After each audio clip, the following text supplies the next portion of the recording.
It is February 9th, 2004.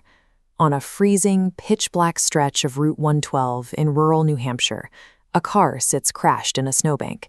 The hazard lights are blinking, the engine is still warm, and the doors are locked, but the driver is completely gone. That driver was 21-year-old Maura Murray. She was a nursing student at UMass Amherst, an accomplished cross-country runner, a daughter, and a girlfriend with a promising future ahead of her. Yet, somewhere in the brief window of time between her accident and the police arriving on the scene, she vanished without leaving a single physical trace. One moment, she was navigating the normal, everyday pressures of college life. The next, she was entirely erased from the map, leaving behind a cold car on an empty road and a search for answers that would span decades. The mystery actually begins 48 hours earlier, with a series of highly uncharacteristic decisions.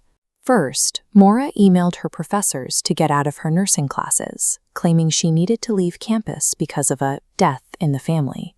There was no death. Shortly after, she went to an ATM and withdrew $280, nearly every dollar in her bank account. From there, she stopped at a liquor store, buying a large amount of alcohol, including vodka, Kahlua, Bailey's, and malt liquor. She packed these items into this exact car, a black 1996 Saturn sedan, and hit the road. She drove straight toward the vast, isolated forests of the White Mountains. She didn't tell her friends, her family, or her boyfriend where she was going, or why. Looking at these preparations, investigators and her family were left with a haunting contradiction. Was she desperately fleeing her current life, or was she executing a carefully planned trip to a secret destination?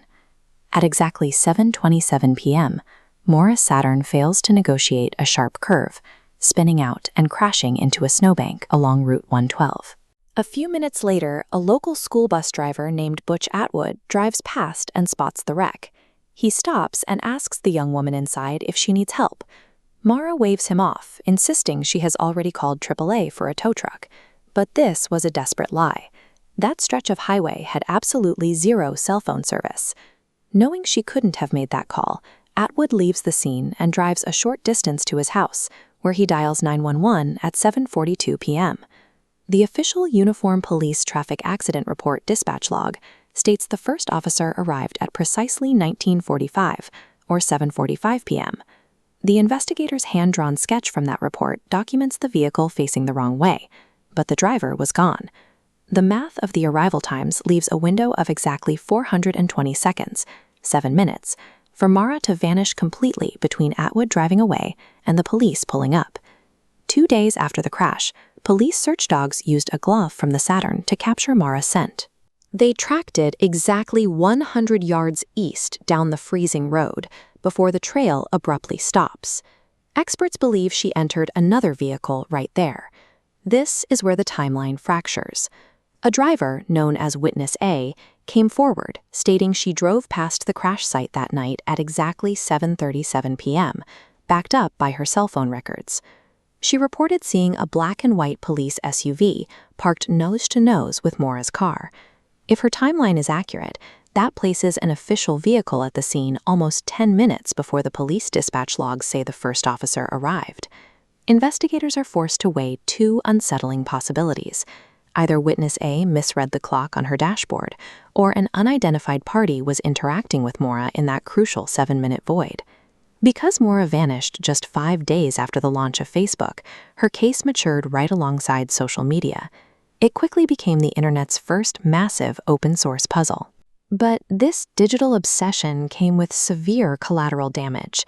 The Murray family endured relentless harassment, false accusations from armchair detectives, and exploitative true crime coverage that treated Maura's life like a fictional thriller. In response, Maura's sister, Julie Murray, launched the Engage with Empathy campaign. It is a direct effort to demand ethical storytelling and remind the public that a real family is suffering behind the screens. The obsession with the mechanics of those 7 minutes often replaced the reality of the tragedy, creating a digital environment where the search for answers frequently came at the cost of the family's peace.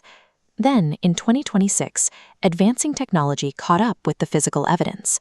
A CD jewel case found inside the locked Saturn, which had sat in an evidence box for 22 years, was re-examined. New forensic techniques revealed a clear, identifiable fingerprint.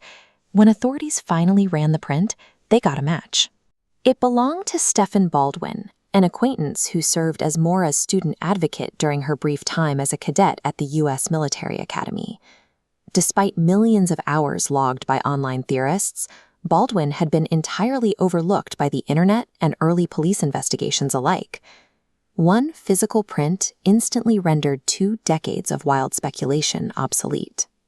The digital true crime machine will always thrive on chaotic speculation and grand conspiracies, but solving cold cases requires cutting through that noise with hard science and remembering that for 22 years, a family has just been waiting for someone to finally come home.